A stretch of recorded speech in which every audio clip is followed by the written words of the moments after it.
जो है वो काफ़ी ज़्यादा प्रभावित इस टैरिफ की वजह से नज़र आया था। लेकिन क्या वाकई में अब वो एक राहत की सांस ले सकते हैं?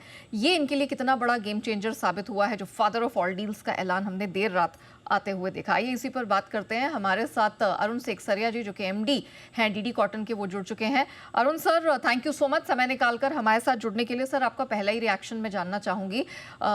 बड़ी दिक्कत का सामना करना पड़ा हमारी टेक्सटाइल इंडस्ट्री को और जो भी उनसे जुड़े हुए हैं।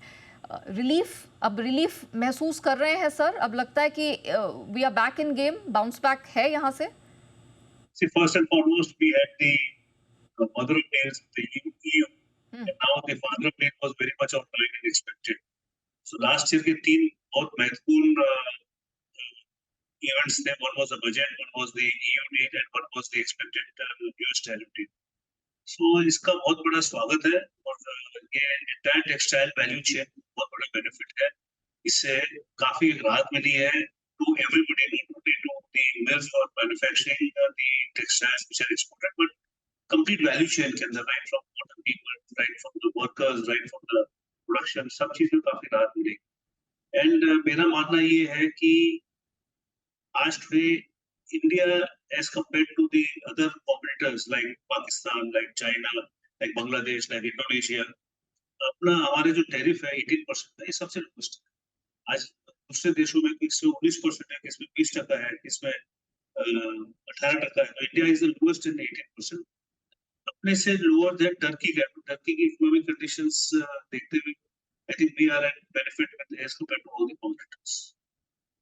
हम प्राइस कॉम्पिटिटिव हो गए हैं क्योंकि देखिए बांग्लादेश का 20% के आसपास का टैरिफ है, हम 18% पर हैं। लेकिन वी टिपिकली नो कि लेबर वाइज वो हमसे भी थोड़ा सा चीपर हैं। आपको लगता है कि अब हम कंपटीशन में बराबरी से compete कर पाएंगे, या आपको लगता है कि थोड़ा सा जो हमारा शेयर है वो इन देशों की तरफ शिफ्ट हो गया है? देखिए, शेयर शिफ्ट होना इतना आसान काम नहीं है. जैसा आपने कहा कि बायर को भी लगता है to shift the share from one country to other country is a long process. So मैं नहीं मानता कि कोई शेयर शिफ्ट हुआ है. यस, डिले हुआ है, that is for sure. But now India will be back on track.